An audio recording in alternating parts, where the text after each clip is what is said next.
Hey, we're ready to go. This is the call to order the Joint City Council and Port of Newport Commission work session for Wednesday, November 14th, and we're starting just a few minutes after 9 a.m., and we're meeting in a very cozy, crowded conference room A, so we have a lot of participation. So with that, instead of having you do roll call, I think it would be, Peggy, would it be easier if just everyone introduced themselves around? Much easier. Okay, I'll have you start. Okay. Yeah. I'm Stuart Lammerton. I'm one of the commissioners with the Port of Newport. I'm Sarah Scamser. I'm the Vice President of the Commission of the Port of Newport. Jeff Lackey, Port Commissioner. My name is Aaron Bretz. I'm the Director of Operations for the Port of Newport. David Allen, City Council. Walter Chuck, Commissioner of Port of Newport. Spencer Neville, City Manager. Dean Sawyer, City Council. Sandy Ramagu, Mayor of Newport. Dietmar Goebel, City Council. Wendy Engler, City Council. Terry Dressler, Interim General Manager of the Port. Karen Hewitt, the Administrative Supervisor for the Port. Jim Burke, Commissioner at the Port. And we'll start with Steve, going around. Steve Rich, City Attorney. Vicky Hopper, City Recorder. Ed Backus, Collaborative Fisheries Associates, working on the McLean Point project. Richard Carroll, Pacific Northwest Marine. Evan Hall, Ron Sink. Derek Toko, City Newport. Michael C. Dillon, Newport resident. Ruth Grant, Newport resident. Caroline Bauman with Economic Development Alliance of Lincoln County. Lee Freed, Newport resident. Mike Story, Whiting Fisherman. Heather Madden, Midwater Trawlers Cooperative. Robert Smith, Newport resident, commercial fisherman. Thank you. And with that, we're at 2, and Spencer, did you want to begin with the discussion items? Sure. I can just, again, introduce the purpose of our meeting today.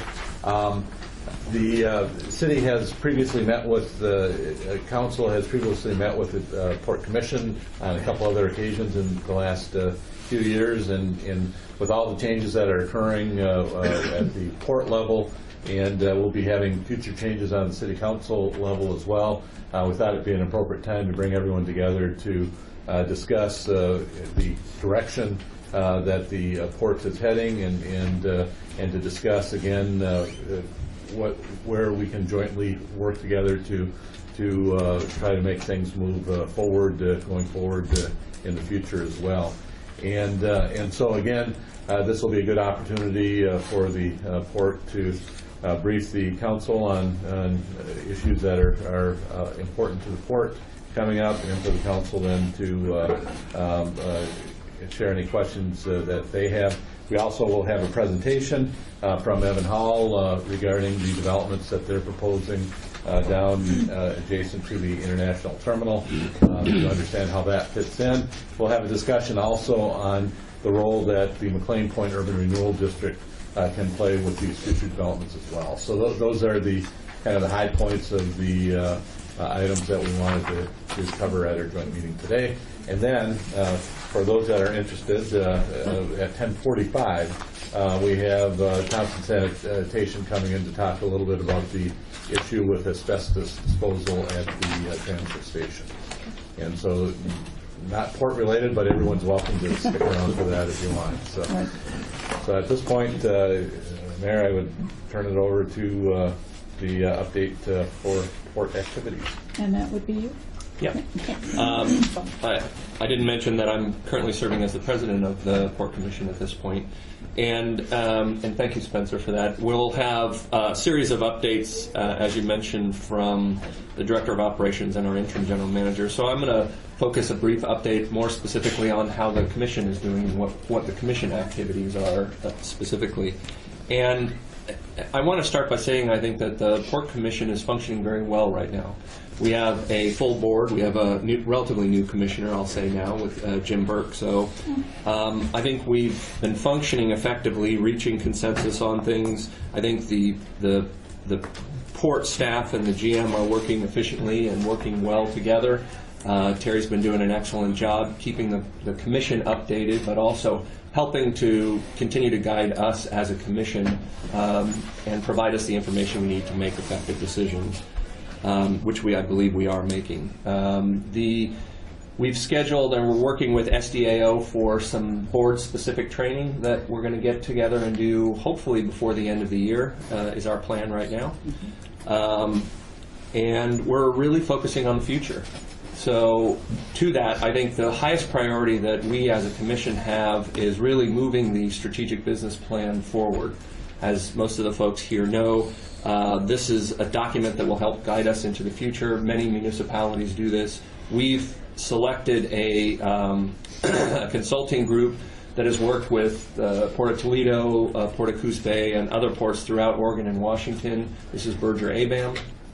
And they are going to be working, as you guys may have seen, we've had some announcements out. They'll be organizing public meetings and developing, again, the business plan for the port going forward. Input from staff, from the commission, from the public. One nuance to this aspect of the strategic business plan is that we felt the need to sort of tweak, if you will, the proposal for the strategic business plan to include a deeper dive into the international terminal specifically. So rather than having that as one component within the strategic business plan, we've actually asked them, and we've made an additional financial investment into having them do a deeper dive into that particular issue. So they'll be having additional meetings about that. And again, they have the expertise, we felt, within their group, business analysis, strategic planning, people that have focused on these kinds of projects, that will make those recommendations that much more effective for us and help develop that plan going forward. And the strategic business plan really lays out and allows us to more effectively apply for grants and other financial opportunities through state and federal opportunities. So this is a key and critical aspect of what we're doing, and will help us with those submissions going forward. Couple other quick things. Terry's been doing a great job here as our interim general manager, but we've also felt as a board that, again, as I mentioned earlier, we're looking to the future. We need to keep moving the port forward. And to that end, we've been working very closely with SDAO. We had a work session just yesterday where the commission unanimously agreed on a timeline and a process by which we'll go forward with the hiring process for a new general manager. So this is a process that will involve, again, public input. We feel like we've engaged, or we will be engaging the port staff as well as the commission in this decision. And it's a fairly aggressive schedule, but we hope to have if everything goes well in the search and the process is successful, that we'll have somebody in place, we hope by the 1st of February. So, and the folks at SDAO just recently completed another large search for a CEO for the Port of Morrow. I mean, this is a group that does this regularly, and I think we all feel, if I can speak, or I will speak for the commission, I think we feel comfortable with this group guiding us through this process again, and feel that it will be successful. Just to finish up, I wanted to mention also that the commission is, as well as the interim general manager, is really looking to focus a little bit more on formalizing some of our outreach and engagement. We've updated the liaison lists for the Port of Newport. We have begun more regular meetings, myself and Terry, with some of our state and federal representatives, I think, as well as others in the Coastal Caucus, to remind them that while we've had some challenges in the past, that the port's moving forward, that we have a lot of positive things that are happening. We've got, and I don't want to steal any thunder from either Aaron or Terry here. They'll talk through some of the specific projects we're working on. But nonetheless, I think it's important for us as a port and a commission to remind our federal and state partners, as well as the city here, that things are moving forward, and there's a lot of positive things that are going on in the port right now, and we're focusing on them, and you'll hear more about them from both Terry and Aaron. Thank you. So I'm certainly will be around, or if there's any questions, please don't hesitate. Sir, what's the cost of that search for the general manager through SDAO. I know they probably have a better compensation package than private entities. What's the cost for this particular one coming up? So the cost for the search? Yeah. Yeah. This one, right now, we signed a contract not to exceed essentially $5,000. $5,000. It's very cost effective. That's quite a bit less than I think the previous one. It was considerably less. That's why we use, like at the city, we like to use League of Oregon Cities and those kind of entities because they do come in more cost effective. And I found sometimes they actually are more effective in finding the right person. I couldn't agree with you more. I think these folks do this in a broad spectrum of environments. They focus on these kinds of things. And what's just as important is they seem to be flexible enough on this. They don't necessarily have their way of doing it, in quotes. I think they, so far, our feeling is, I think, from the board's perspective, that the representative we're working with has been more than willing and open to listen to the thoughts and concerns of specific board members and incorporate those in the search. Yeah. But cost effective it is. And just so you know, Spencer is not available. We'll see about that. It's an effective search. Anything else? Thanks. 2B, and that would be you. Yeah. So hello again, I'm Terry Dressler. In my interim capacity, I came in with some very definite marching orders from the commission, and one was to get the strategic business plan moving forward and a contract signed. So I felt like that was our first big woohoo. You know, we're rolling forward, and we actually here in council chambers next Tuesday evening from 4 to 6, we're having our first big open house for the public. We've had numerous postings on online, and we're running ads, and we really are encouraging folks to come out and give us input. The day prior to that, we will have a SWOT analysis, the strengths, weaknesses, opportunities, and threats with the commission, port staff, and our consultants. And so next Monday and Tuesday are really the big kickoff days. The consultants will be touring facilities, taking photos, because this is strategic business plan as well as our capital facilities plan. And this is an update for the next 5 years. So there'll be 2 teams of consultants here doing a deep dive into both sides of that planning process. So that's exciting and a little overwhelming. Lots of work going on with that. The other piece was to hire a great replacement for me, and so I'm excited that we'll be kicking, as Stuart just mentioned, we'll be kicking that recruitment off today, and the next couple of days working with special districts on getting that posted various places. And I'm very optimistic that this job is attractive and exciting because I'm having lots of fun and learning a ton every single day. And so I have high hopes that we'll find an ideal candidate that will be a great fit for the port. And the other piece is a recruitment for, used to be our Director of Finance position, and I will just hand these out because this is our sort of updated organizational chart. And if there's extras, we can circulate them for the public as well. Do you want to put that up on the screen? You don't have to. I think, well, if it's easy to find, that would, we have a screenshot of this as well. But we have, so Erin's position is Director of our facility operations, and our Director of Finance was the peer position that was mostly focused on high-level financial analysis and financial planning. And what we've done is we've tweaked that job a bit to, it's now titled the Director of Business Operations, and that position has all of the accounting and financial functions in that span of control, as well as our biggest revenue producer, which is the RV park and the recreational marina in South Beach. And that position also has responsibility for consulting services for IT and HR. Since we don't have that span of control and have those folks on staff, we have a number of contracts and attorney services, and we're working on hiring some folks to help us with communications and writing press releases and things of that sort. So this Director of Business Operations will be responsible for supervising those teams.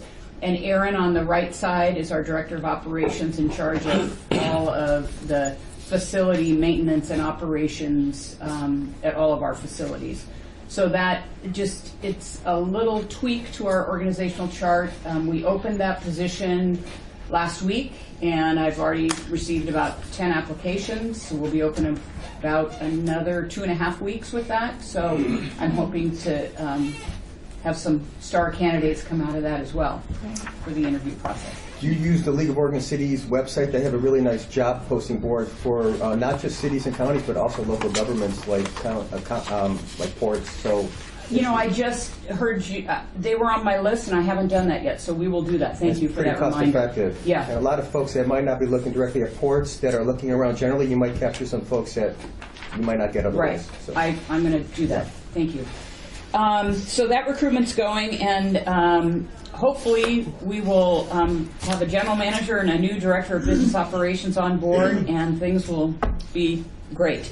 We're also looking at sort of our internal business practices. There are a number of things with the variety of transitions at the leadership level at the port that have not kept pace with sort of the evolving technologies. And so, and just general best practices. So our finance team has been working with a consultant, Todd Kimball, who is basically a sort of an interim consultant CFO for us, and he has been working with that team to tune up our financial practices, and I'm happy to say that some of his knowledge has helped us with investments through some of our local accounts at banks. We've been talking to those folks, and we've achieved much more favorable rates, interest rates, and to the tune of over $100,000 additional revenues coming in just because we're asking different questions. And it's amazing when you ask questions what you hear. So we're very happy about that, and we're very happy that Todd's been helping us through that, and he's in the process of working with our team on some new financial policies. We're also looking at our human resource program and working with our consultant, HR Answers out of Tigard, on updating our personnel manual, and we're working on with them as well on the Oregon Pay Equity Law and complying with that by the end of the year. And so we're really sort of turning things inside out and taking a look to make sure that best practices are in place, and that our team has the resources they need to really do their jobs effectively. Other than that, I've been out, as Stuart mentioned, we've been out together, and I've been out sort of solo, building relationships in the community and attending some of the port-related meetings, Oregon Public Ports Association, Pacific Northwest Waterways Association. I was at the workshop down in Coos Bay a couple weeks ago, the State of the Coast, and really learning and meeting folks and really just making good business connections for the port. And so we are, as Stuart mentioned, I feel like there's great momentum moving forward, and the strategic business plan is really a product that will continue to be a roadmap for the port for the next 5 years and really help us execute on projects that are both the direction of the commission, but in the interest of the community. And so it's an exciting time to be at the port, and I'm glad to be able to give you an update. Happy to answer any questions if you have any questions. Okay. Next is Aaron. Thank you, Mayor. Once again, my name is Aaron Bretz. I'm the Director of Operations for the port. I was asked to give a brief rundown of some of the port projects and operational priorities that we have right now, so hopefully I'll be able to be effective and concise here. The first thing I wanted to show you is this is what we have, the Port Commission's approved as our capital improvements list for this year. I pulled this off of the resolution itself. You can see a rundown of larger scale projects that we are working on this year. The Port Dock 5 Pier Engineering Phase 3, that's final engineering and permitting for a rebuild of the Port Dock 5 Pier, which is the structure that leads you out toward the docks. That is the #1 priority, and I should have final plans ready for that project at the next Port Commission meeting. You have a replacement of our wastewater pump station in South Beach, fuel dock solenoids, which are already complete. That was an installation of a new cutoff solenoid for the fuel dock in South Beach, as well as whips for the pumps that make it so that if you pull away from the dock with a hose still connected, it'll shut off the fuel supply automatically. Load centers for Port Dock 7. These are basically large breaker panels that have gone bad and then heavily corroded, need a replacement. We have a couple pilings that we're trying to get put in the commercial marina to shore up Port Dock 7 to make it a little bit better to stand up against the weather in the wintertime. Replacement of steel pile caps at NOAA, and then also a camel system replacement and modifications at NOAA. Camels are, it's used to be timber, now they're basically made of plastic, and they lay in the water, they float in the water up alongside of a pier so that ships, when they pull in there, don't bump into the fender pilings as badly. The system that's used to connect those to our pilings is basically going bad. We've had to tie up probably, I'd say 3 in the last 3 months or so. It's about once a month we're having to go over there and make some temporary repairs. So we budgeted to come up with a permanent replacement for all of those. And you'll see the others on down the line here. We're taking a look at the rogue seawall, which is at the end of its service life. That project is nearly complete. That evaluation is being done by Berger ABAM, which is an engineering firm that has a lot of experience in in-water work and port work.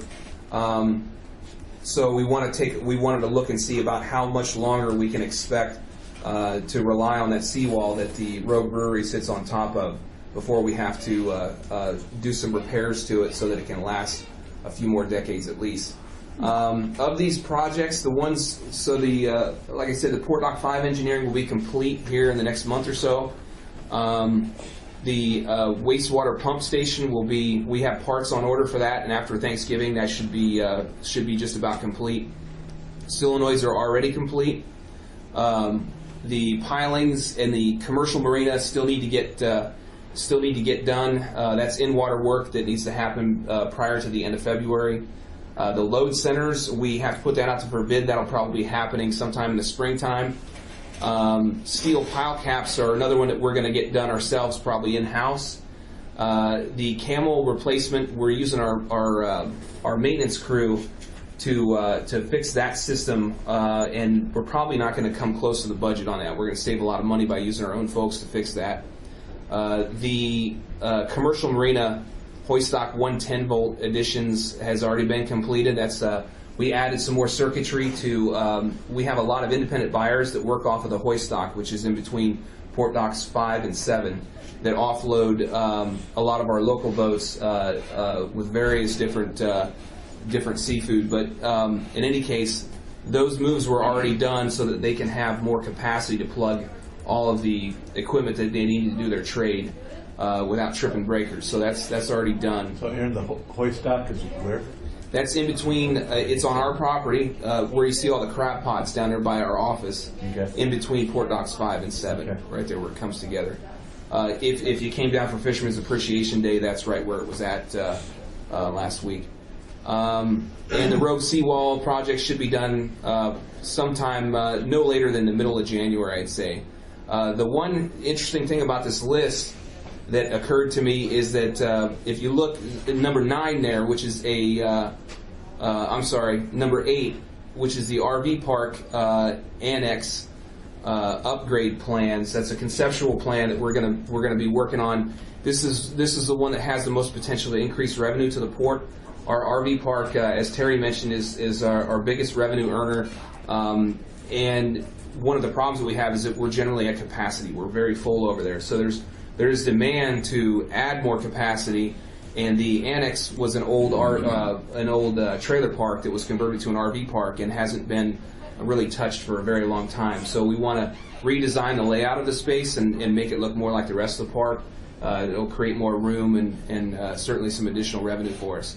But what's interesting about that is if you look at the rest of those projects, they're not so much capital improvements as they are really maintenance. They're all replacement of obsolete and worn out assets, that's the one that's an actual improvement. The rest of it's mostly maintenance. So Aaron, there's two items I'm looking at. So the Port 5 dock engineering, based on that engineering, what kind of improvements are you going to be looking at as far as, or is that just engineering in and of itself, or is that going to lead to something else that's going to be a much more costlier item? This phase gets us to being shovel ready. So that includes the final permitting and plans, the improvements that are being done to the pier. The current pier is again, at the end of its service life. It's made of creosote pilings that are starting to get holes in them, and it needs to be replaced. So the new pier will provide driving access, once again, all the way to the floats themselves. We're putting in galvanized steel pilings with a heavier load capacity. And it provides the option in the future that if we wanted to do further improvements to the top of the pier to accommodate parking or any other number of additional loads, we have the option to be able to do that to make Port Dock 5 a better place for growing business. What's the estimated cost of the replacement? It should be around $2.5 million. So that's what I was getting at. So $2.5 million is kind of the follow-up to this $86,000. That's right. And on the seawall for the Road Brewery, that's $10,000, but if the seawall needs some substantial modifications or repairs, what's the estimated projection you're getting for that particular item? I don't have that yet, because that's why we wanted to do this this particular evaluation. Because from this evaluation, we should have some numbers within an order of magnitude of what it's going to cost, But it as will well as some options. probably be pretty costly. Oh, definitely, yeah. Yeah. In the millions? Yes, probably. So I need that. Thanks. This photo, so just in case anyone's not familiar, that is the pier that we're talking about in Port Dock 5 that we need to get replaced. Those pilings have, especially the ones at the lower tide, further out, have holes in them that you can reach all the way through and touch the backside of the piling. So a lot of the core of those pilings are completely rotten or gone.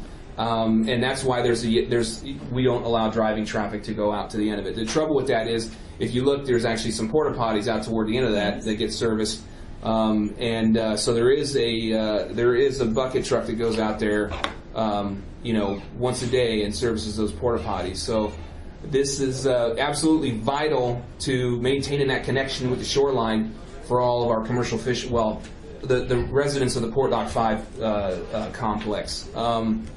This is really important to the area, because if you think about what a business incubator is, probably between Port Docks 5 and 7, this is about the largest business incubator in the county. We bring a lot of jobs and revenue through the port right off of these docks right here. And if you keep in mind, I provided a report for the Port Commission several months back. When you compare the linear footage of annual mortgage holders to the linear footage of dock space that we have, we're at about 115% occupancy right now. So we're over full, and you can drive by at any given day and see some empty spaces, but those spaces are accounted for. Just happens to be the folks are out fishing, or they're out getting some maintenance done or something like that.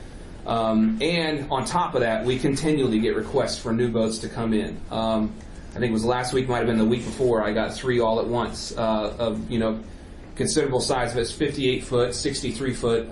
These are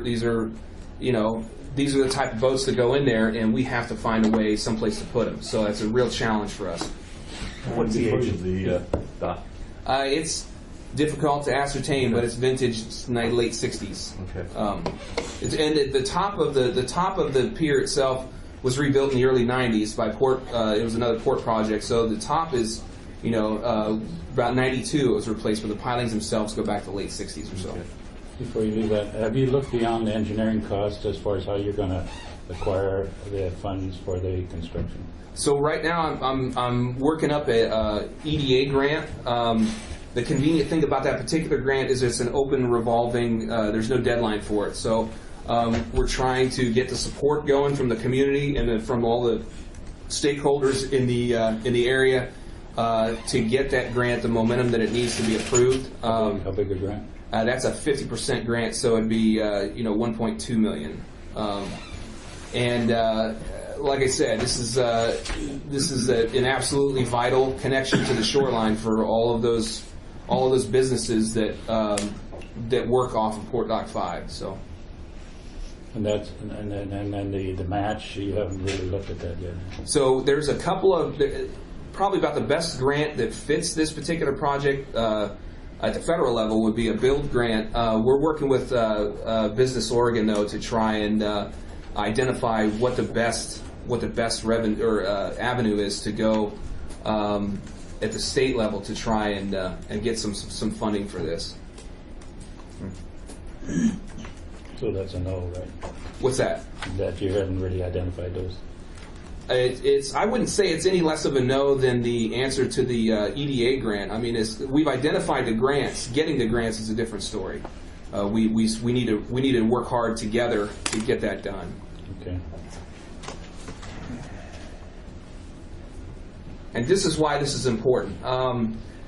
A lot of folks, I prepared this slide for a presentation I gave the Port Commission a few months back.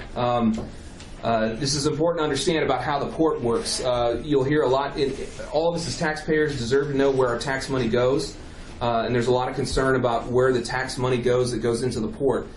This is a factual representation of 2017-18 general operating fund revenue by source. You'll notice there that unrestricted property tax revenue is that darker green sliver up there. So as far as unrestricted tax revenue into the port goes, less than 5% of the revenue that the port gets is off of that tax base.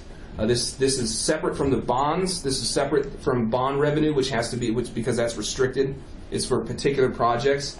But as far as funding projects like the replacement for the Port Dock 5 pier or any other large project that we have, our business operations that's the large portion of that pie chart that you show there. So that's services we provide to the community, that's mortgage holders, and anything that we do to generate revenue in the port. You'll see that grant revenue is that tiny sliver up in here someplace that needs to be expanded. And of course that would be expanded if we get the grants that we're trying for. Where's the general obligation bond revenue showed? It's not in there because that's restricted. Well, I understand, but I guess what I'm getting at is when you're talking about people have concerns about property tax and how it's used, you should have an accompanying chart showing the property tax we pay for the restricted portion, because that is all part of the property tax we pay. It's just in a different category. I just think for transparency, it's good to have that as well. Certainly. The full presentation of this is available in our meeting material, and you'll see that represented in that. But very important for us to understand, as far as the projects that I was talking about, that bond revenue doesn't touch those projects. I understand. So as far as operations that we have going on currently, you'll see a swelling of inventory of crab pots in the commercial marina, also out at the terminal right now. Folks are getting ready to go crabbing, as most people are well aware, and our lot gets very full. We store some of this gear long term, and other portions of it come in right before the crab season as they get ready to load up and head out. So that's just a shot of our lot. This is a shot of the terminal. I think it was taken around last week. We've got one full-time employee out there, and that's him in the, you'll see the yellow boom sticking up of our crane, servicing the larger boats. These are, I believe they're all Newport boats, but same thing. Some of them going into a different region, but getting ready for upcoming crab season. So they're 3 deep or 2 deep? Or 2 deep, yeah. 2 deep. And then, of course, you can see in the background an excavator there. Ron, this is undergoing part of their development out there, and I'll show a picture of that here in just a moment. This is a shot of our RV park. This is a fairly typical shot for later on in the year. You'll see that it's not very full. Wintertime slows down a little bit, but like I said, this is our biggest revenue earner. Usually it's stacked full. And Ron, this is they're working on their property. Our property is in the foreground over here. This is the 9-acre lot on McLean Point that the port owns, and Rondis Inc. owns the rest of this out here, and that's Road and Driveway undertaking their development. And that is all I had, and I'd be happy to answer any questions anybody might have. See none, we'll go right to 2D, which is with Mr. Hall.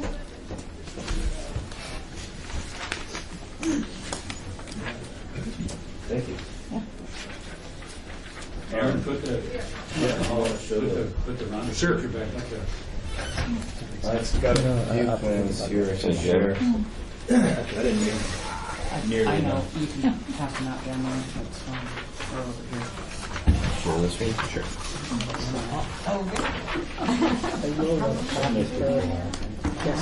We can share.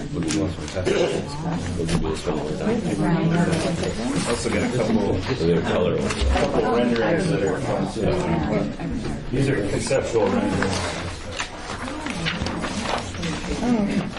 I know. Have we refused You guys may have noticed we're finally gotten started down there with what I'm calling the first phase, which is the site prep. Right now we're trying to do primarily the earth work, the earth moving, and the weather has been really helpful. They're getting a lot done, more than I had anticipated, actually.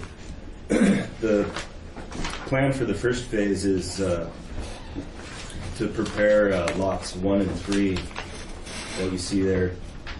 We have to strip some of the topsoils off, and then we're moving the dredge foils the large pile next to it, the sand there, we're moving that over to be the sub-base. When the weather comes around next year, we will be starting the in-ground work, the trenching for the utilities, and then followed by the road, improving the road.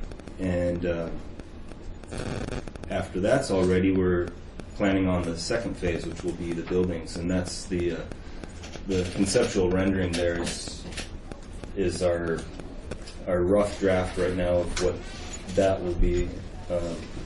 They'll be on lot 3, and it's right now 4 buildings that are 9,000 square feet each, and that is general warehousing. But that'll be good to get that started. That'll be a big step.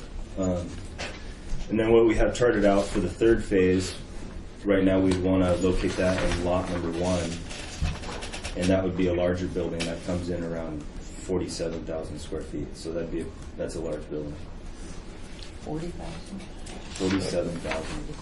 And that's partitionable, so it's dependent on the end users, how they want to occupy that space. Beyond that, we're still pursuing opportunities on the waterfront side. That side is currently leased with the port. Their lease expires in 2022.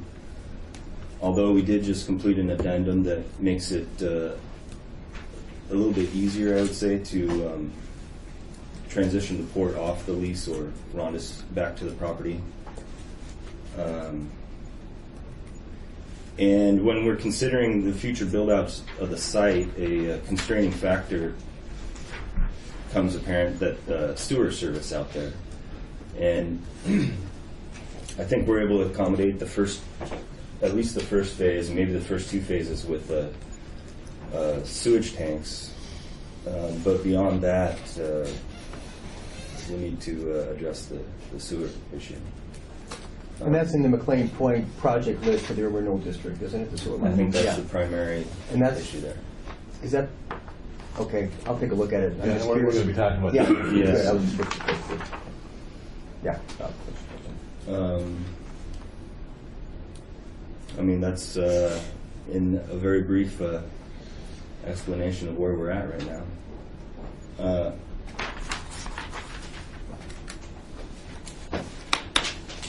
Is there any questions? Evan, the property that you're leasing from the port, that's a waterfront, is that 7? Yeah, it's the whole, so that north-south, that main road that goes north-south, that separates the 2 zonings. On the east side is the industrial side, industrial zone side, and the west side is the water-dependent side. And the water-dependent side is all leased to the port right now. Okay. So the lease that you modified covers all that property? Yeah. Okay. I have a question. A few years ago when we talked about the property, I understand it's a wetland, and there was going to be wetland mitigation. I'd Yeah. like to know about that. Okay, yeah. That's issue, well, a problem, an ongoing problem right now. I just heard back from the Corps of Engineers who are regulating these wetlands that they wanted to change our permit from a nationwide permit to the individual permit, which it has a few more requirements to it. From the what permit?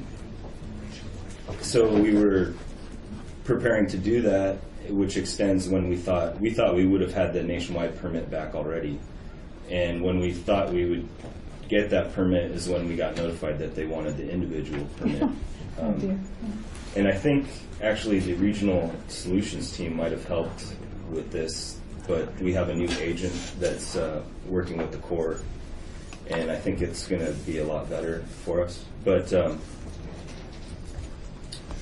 so the wetlands that kind of go sideways through the lot there, and I think it's actually identified. Yeah, it's shown on the plan. We're gonna.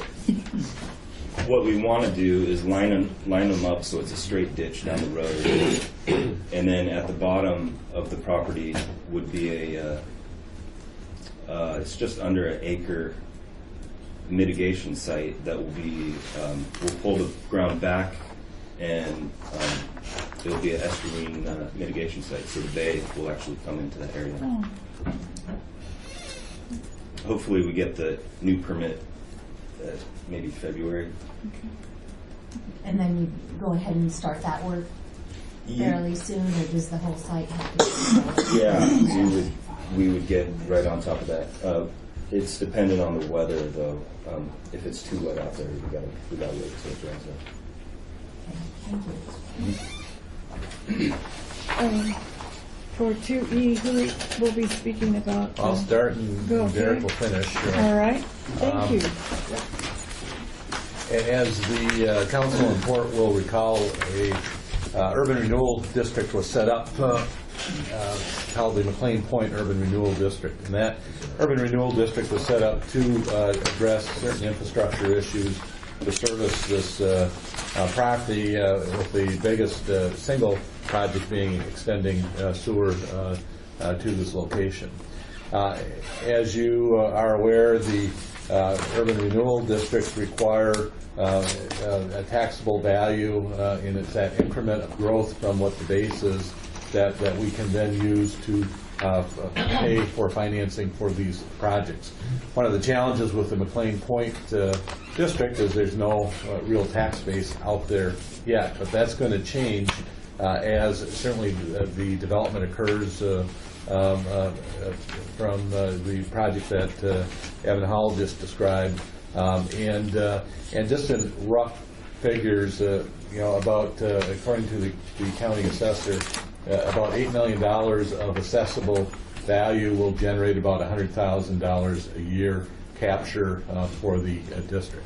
And so one of the things that we'll do is we'll take a look at a variety of scenarios as far as the build out of the site to determine when we would be in a position where we could actually finance the infrastructure going forward as part of the urban renewal district. And that's something that we've had some very preliminary discussions with Ed on this matter, and we're going to try to get some scenarios together dollar-wise to see how that plays out with the timing for bonding, because we can't bond anything on it now through urban renewal because there's no value that's being captured. So it's kind of a timing issue that we've got to work through, and there may be some creative ways of working through that, but that's something, again, that we're spending some time on. And Derek, do you want to add any? I would only add that once we have a better sense of the timing of improvements and the addition of some of these properties back to the tax rolls, then that will be a amendment to the McLean Point Urban Renewal Plan, and will be brought forward to the council with that updated financing schedule and plan, and our best estimates in terms of the kind of tax increment we would be generating off of those projects. So from a timing standpoint, there's going to be a new council. Is the urban renewal agency with the new council going to have to make some preliminary decisions, or is this actually going to be something that the budget committee might see initially during the budget process later on in the spring, as far as some of these adjustments, or is it going to even be later on next year? As far as some of these, I think it may be before the Yeah. budget process because with the timing of this project, but again, you know, I'm we just don't have curious. that yet. I suspect it's going to happen. Some of these discussions will occur before the budget committee timeframe. Okay. Whether any decisions will have to be made before that timeframe, I don't know, but I think That's fair. there are a number of discussions that So those decisions might actually impact the current fiscal year, or are they actually going to impact the next fiscal year, which would then be the budget committee process? probably the next fiscal Next year. fiscal year. The budget committee's going to have to weigh in The on plan it. amendments may hit this fiscal year, but Okay. budgetary decisions I Okay. would expect would be the following. Okay. So Spencer, could you give us an update? So as these properties come back on the tax rolls, do we have to wait till we accumulate the dollars for improvements, or can we bond those projects, and how's that going to work? Well, again, from a tax increment financing standpoint, in a typical district, you have incremental increases each year. You know, for the North Side District or the Southeast District, those are are much easier to plan for. And typically, when they do the bonding for that, that bonding repayment steps up as the projected growth to that district steps up. This is quite a different district because it's really based on a very limited development that will dramatically change that capture. And once that base is in place, then we can likely proceed with bonding for that project. Now, one of the Before any money is collected. well, that's something that we're checking out because you know, certainly, and as I understand from the county assessor, that for example, a property that changes status, for example, where there's a lease with the port, and if any of that property is released from that lease, those can be, as long as that occurs before July 1st of the year, that actually starts getting captured in November. Now, building improvements are as of December 31st. So there's a longer lag time as building improvements go up as far as when we would start capturing the taxes there. And so these are things that we're in the process of working through right now to determine how the timing of this would work. Now, one advantage that this project has is the first couple phases probably don't require the sewer, which is the big project, and it is going to start generating an increment that we can use going forward. So the question will be kind of the size of that increment and what we'll be able to bond for that. And those are there's more questions about that than answers at this point in the process, but we're starting to work our way through those issues. Okay. Derek, did you have? Yeah, I would just add that this may be a situation where it would be advantageous to the agency to enter into a development agreement with Rondis and Company for the installation of the sewer, because the timing, at least in terms of their need, may be such that it would not be practical for us to try to roll that out as a typical public works project, where it's fully designed and constructed to the oversight of our public works department. So this may be one where our city engineer and staff review the plans, make sure it meets the city's rules, but the developer would do the installation and then we would reimburse them for the cost. How would that work financially? Then the urban renewal district would reimburse the cost? Right, yeah. So that may be how it's packaged together, and again, that would all be brought forward to the agency to have a chance to see all of it. Would that be advantageous as far as public project versus a private project, as far as cost goes? It may be advantageous. We would have to see, yeah. Yeah, Ed's got a question, Sandy? No, I just wanted to make a comment that we have been noodling about how to unlock the $2 million maximum indebtedness to build the sewer, recognizing the issues you just talked about. And so we appreciate, we've talked to the port about it, we've talked to the state, Business Oregon, we've been sort of doing our own kind of mental gymnastics about bonding and whatever. So we appreciate the leadership of the city willing to step up and sort of tackle the issue.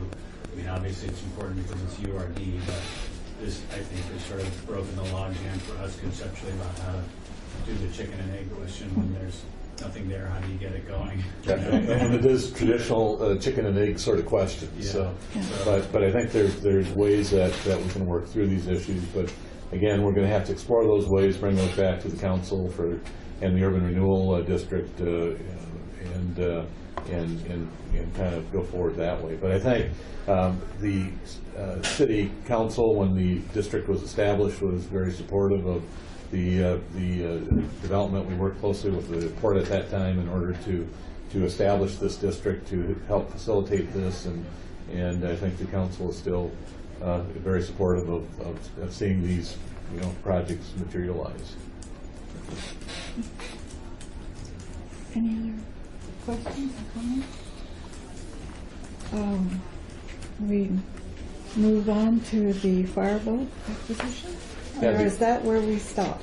Well, we can move on to the fireboat acquisition, which is going to be a very short conversation, because we did not get funded for the fireboat. And so anyway, that's going to be another decision-making process that we'll make whether we apply the next round, which would be a decision that would be made I think in May or June of next year. When did we hear about that? On the fireboat. What's that? When did we hear about that? Well, actually, I just heard about it when I put it on the agenda, and I asked the chief what the status was, and he said we didn't get funded. So I'm not sure when that timing came, but I was not aware of that. We're going to get an update at the council meeting as far as any reasoning, because this is our second, not our second go-around, but we pulled it back last time because the port wasn't ready with some of the security-related issues. The port was ready, we applied. I'd be curious to find out what the reasoning was, if they gave us a reason as to why we were rejected. They did give us a reason, which is sort of in dispute, but that general reason was that there's not enough commercial port activity in this port to justify the federal funding. So typically they funded boats on the Columbia River, and that was the justification. Supposedly it came from the Coast Guard. And so that's something that we followed up with, because Coast Guard said they did not indicate that. Is there any process, not an appeal process, but any process to maybe have them take on another review? Is this basically a final decision as far as the final decision for this round? Okay. And that's something that will obviously weigh into our next application if the council authorizes another application. Could you put this on the agenda for just an update at the city council meeting next week, where there's more visibility and we can have more of a discussion, because this has been a big public issue and a lot of people were very interested in this. So it'd be nice to have that at that level. Okay, and like I said, as we put this agenda together, I thought we should update the status of the fireboat, and that's when I got updated. I have a question related to the fireboat and not getting the fireboat. Is there something we could do to improve our fire fighting capability at the port if we don't get the fireboat? Yeah, there's infrastructure that I understand that is problematic in the port area itself, and also in some of the port facilities with some of the suppression systems that were in place. They've kind of rotted out over time period. So that's again a discussion that we can have, going forward, and that includes the various facilities, along the port. But that's something we've had some internal discussions on, and we can certainly chat a little more about that as well. Okay. And Spencer, I would say going forward that those discussions really should engage the port here as well. I mean, I think we can certainly, Aaron's expertise and leadership at the port here now can help provide some context, as well as some of the commercial interests in the area as well. So I just encourage you to reach out to the port as you're having these discussions, and perhaps during the development of a resubmit, if you decide to do that. I think that'd be beneficial to have us on the ground floor. Yeah, and I think the fire department's had some direct conversations with various marine interests. I don't know, have they talked to you previously, Aaron, in the development of the last grant? Yes, quite a bit actually, and as a matter of fact, that we have a space for it. If that was one of the big conversations. We've got a space for it. OSP is they're not occupying its space right now, but they're paying for it. So the lease that we negotiated with OSP pays for that entire dock, including where the fireboat would be able to go, with some provisions to renegotiate what they're paying on the lease when the fireboat comes in, to try and equalize it a little bit. But we've got maintenance replacement of that dock paid for, basically. So there's a spot for it. As far as, you mentioned some fire suppression systems in the port that are, I haven't heard of any yet that are degraded, but I would like to know so that we can try and get that addressed. I did have the Port Dock 5 pier is an example. I just had some conversations recently with our engineers about, what we added. So the capacity of the pier is going to be such that you could put a fire truck all the way out to the end of it and be able to still reach Port Dock 5. But I talked to fire department. It sounds like they probably wouldn't be interested in taking an apparatus out there because of the safety aspects of it. They've said they could probably just as effectively but more safely fight a fire from the street running hose on down. So that was something that we talked about during this Port Dock 5 replacement project. So it's definitely something that we keep, in the forefront of our minds. And I think it sounds like, based upon my previous career, I would treat my advice, if unsolicited advice, would be to treat most years as a new go-round, because it sounds like possibly what that grant got zinged by was a rotation of personnel. You have a different captain of the port this year than what you had last year, and so within the staff of the port, the captain of the port, sometimes opinions on policies change, and it can look like a change of policy, or it can look like a complete change in direction when it's really just a difference of opinion on a nuance in grant selection. And the captain of the port is, if not the deciding factor, one of the main deciding factors in whether or not you get that Homeland Security grant. So. Never give up, in other words. And then, does NOAA have their own fire systems in place? They have hydrants over there, but as far as what type of system are you talking about, on the pier itself, or? Well, I heard I don't know how much support a letter of support we got from them, because I thought they had their own just facilities there, so they felt like they weren't dependent on the fireboat to put out fires. Yeah, the topic of marine firefighting is a bit of a difficult one to get into, because there's a bit of the fire district itself and how much they have to cross over onto shipboard firefighting. Probably what you might have run into. That'd be me speculating. It's suffice it to say that I think that whenever you're crossing over to shipboard firefighting or firefighting on ships that are moored, it can be a very difficult conversation to try and sift through who's responsible for what. And you run into a lot of times, especially on larger ships, they will say we'll fight our own fire on. But I don't know if that's what's the case or not. It's hard to say.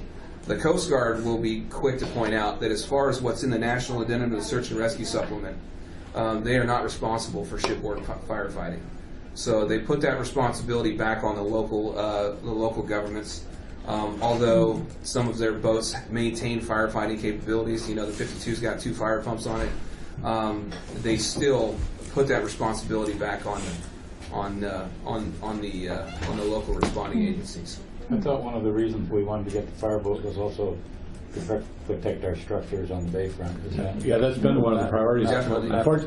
Unfortunately, that's not a priority of the port grant. Oh, is it right? So they're looking at it from a commercial shipping standpoint, and that's I believe that's their orientation on this. So the onshore issues are not, I don't think, a priority of them. Yeah, from a cultural standpoint within the Coast Guard, in the what used to be called the M Division, or the Maritime Safety folks, they focus first and foremost on how much tonnage comes across into the area. As far as cargo is what they focus on. So when you're trying to get those type of things going, there will be a lot of emphasis placed on that. It's very similar. You said cargo. So. Right. Cargo is the most accurate term to use in this particular instance. It depends on your understanding of how those policies work. But so the fishing vessels that generate a lot of revenue and have a lot of firefighting concerns from our standpoint. That's why we were looking at fire. But that is not weighted as heavily as if it was actually shipping coming in with cargo. That is actually more important to them. I don't want to speak out. I'm just curious. I'd like to get clarification on that, because that would be an important point to know about. Because because the discussion we're having now with the port is shipping and fishing, and the relationship between the two. And it'd be interesting to see what the federal government is looking at as far as these grants when it comes to fireboats and what they weight more heavily with respect to that specific issue. I mean, it's good information to have. And also, how do they weigh the buildings that are over the water? And I think that, that would be... That would be the advice that I would get, and I don't want to speak outside of my well, that's what I'm asking. My expertise. I definitely, though, based on my experience in living in that world for a long time, they do undervalue the significance of how much fishing activity, and they when they were determining things like this, they don't always take that into account as much as they should. Probably good to... That's my opinion. That's not... Well, I'm asking the question. We'll probably get clarification if we can talk to them. So. Is there ways that... Thanks for bringing it up, though. That you can rephrase it? I mean, euphemistically. I mean, can you work around that? I don't know. That's a grant writing technique. But you don't want to say something that's not... Yeah, right. You don't want them to... There's a point between creative writing and actually misleading. You don't want to cross into the misleading standpoint. One thing I do know about those grants that I've learned, especially recently, is that if you take it too far in future rounds of they count that against you. You definitely want to make sure that all your stuff's in one sack when you go go up the chain like that. Okay, shoot. So, and that's probably why the Columbia River got the funds and we didn't. I have no idea why they. I think they have a lower hurdle to get across than a smaller port because of the volume of shipping traffic on the Columbia River. Right. So again, remember the source of funds here is basically a port facilities grant. So they aren't. The source of funds, I don't believe, is concerned about the buildings. We're concerned about the structures on the shore, but I don't think that's part of the decision-making process. So do you think the right agency is going after those funds? Is it the city or the port to do that? I mean, who should I don't think that matters. It doesn't matter? I think the issue is whether there's enough commercial shipping activity to justify that seems to be the issue. Financial commitment from this source of funds. Which is especially ironic when you consider that we're talking about a 38-foot fireboat, and when you ask the question operationally what a 38-foot fireboat would do on the Columbia or anywhere else, it's for shipping. I don't know. We're going to get a clarification on that, aren't we? Mm-hmm. As far as, can we actually try and weigh in more of the commercial fishing activity and kind of have that be something they'll look at more closely, since it's kind of unique, and maybe there's some language in their grant requirements that allow us to maybe put that in there to perhaps offset some of the other things they may look at more heavily. Yeah, and I think that's really on round two here that we need to do that. That seems to be the learning lesson we've had. So, and these efforts sometimes take multiple times before you get it exactly, and you get the right person reviewing it at the time that believes this is a fundable project. Spencer, who was responsible for submitting the proposal? Was that the fire? Yeah, fire department took the lead in submitting the proposal. And now the Newport Fire Department is responsible for any fire on your piers and... I missed the first part of that. Oh, is that Newport? The city's fire department would be the responder to any fire on the docks. That's right. That's it. Yep. That's right. Okay. The Coast Guard has some capabilities, but a fire monitor on a 52 is not very good. 52 has two very capable pumps, so they're a great asset to provide you with firefighting water. But as far as having the amount of hose that you need to get anywhere. Things like that, it's it can be difficult, and the 47s just have a 250-gallon a minute pump on it. It doesn't really. I mean, it's a garden hose basically. It's not very good. So, it's the fire department. We are early for the 10:45. Is there a chance to get Robin early, or should we skip to 3 and public comment and then go to... Well, I think we can take public comment at this point, because I don't know if any other people were interested in coming in at that 10:45 meeting time. The other thing, too, is if there's any follow-up discussion between either the Port Commission, City Council members, or others, we can do that. But maybe you want to go to public comment at this point, and then we can circle back. clarify one thing on the slide.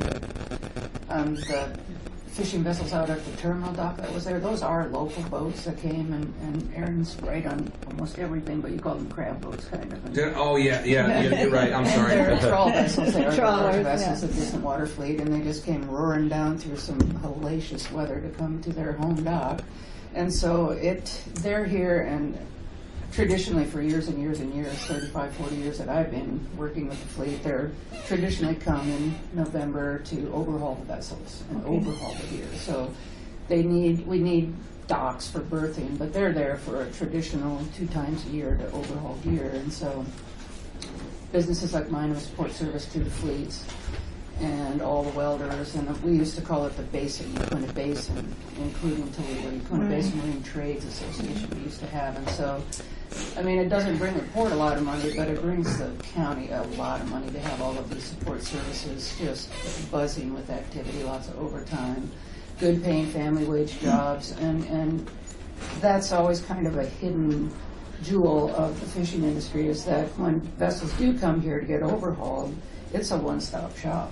I mean, we have that kind of expertise in working on these vessels, so it's not to be understated. I think it brings it $400,000. Yeah, just in stacking the nets up is about $120,000. It's not chunky. Yeah, so it's, it's a tough when you don't have enough docks and you're turning boats away, but it's the bird in hand and has been that way for many, many years. Thanks. Any comment from the public?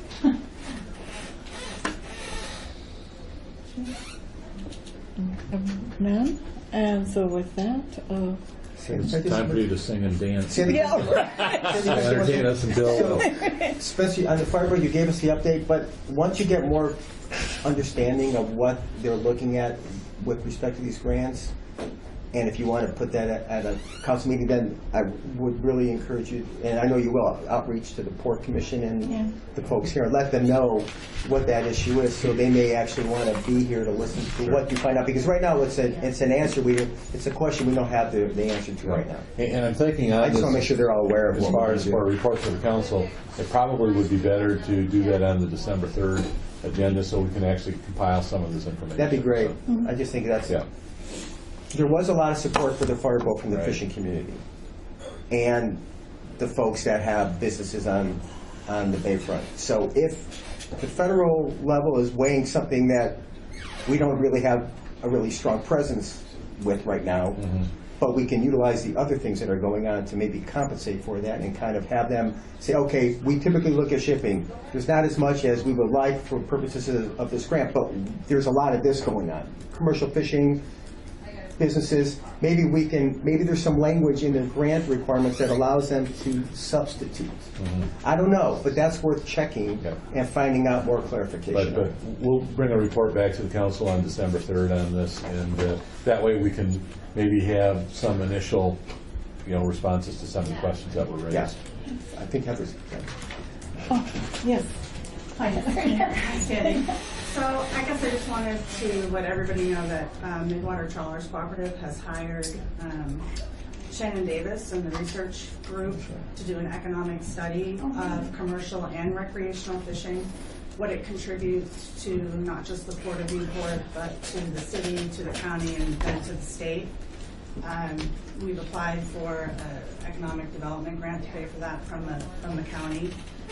But either way, we're moving forward with the study, which I think will be really helpful for writing EDA grants, for going after the fireboat through those types of grants. My understanding is that previously the city and the port, really worked together a lot on going after grants and that type of thing. And I've been encouraging Aaron and others at the port, we need to work together in order to, we'll be more competitive on these grants. And having this study is going to be really helpful for us to do that. And so not only does it look at the direct impacts from commercial and recreational fishing, but all the secondary and tertiary businesses that benefit and contribute, from Marine Studies Initiative and what's going on over in all the research that's growing there, and then, stuff happening out on the Hall property. I mean, all this stuff is connected to the blue economy, and that's sort of the focus of this study. And hopefully it'll be done about 2 months from now, 2 to 3 months. So we're hoping to have it input into the strategic planning process that the board is going. We're looking for partners. I was going to talk to you, Spencer, about whether the city wanted to partner. I talked to Terry briefly about the port partnering on this project. It really is for the benefit of all of our different groups, just to really get an idea of what the component of fishing, recreational and commercial, brings to the community. Heather, I'm on the Combs Advisory Board as you are, so we've actually had Shannon, and I know Arno Using presented it. Is this expanding on what Shannon did a number of years ago, or is he focusing, because there was some discussion about the economic impact, but that study was done a while back. Is this just more of an update that Shannon's doing, or is he focusing just more directly on that issue? So I think it's pulling from some of that information. So he does a couple different things. He does a report for ODFW, and he used to do it for OCZMA, right, which looks at the entire state of Oregon and then breaks it out by port, but it's more of a 20,000 foot level. This is going to be focused on Newport, okay, Lincoln County. So it's a separate project, but I know he's going to be pulling from some of that. From that? Okay. I got that report. If you want to set up a time where we can chat about that, glad to report. Understand what you're pulling together.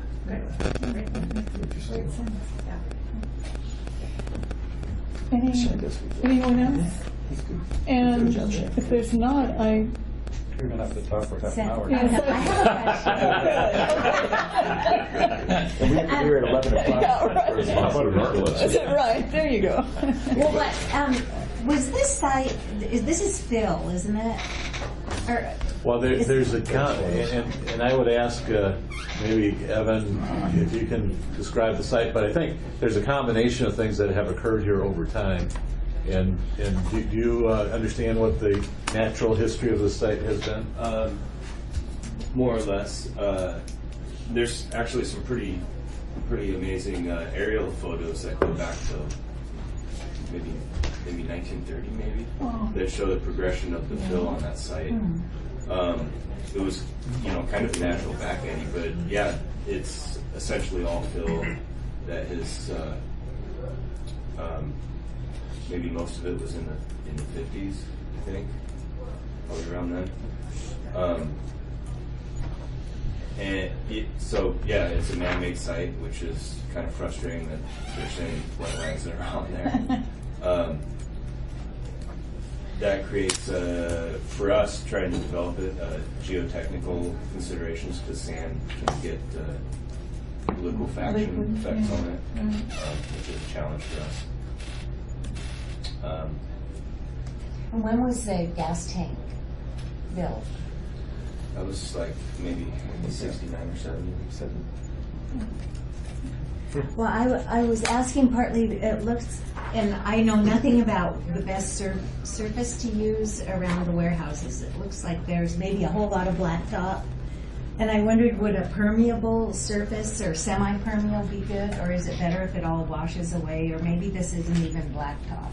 But I was just curious. Yeah, there's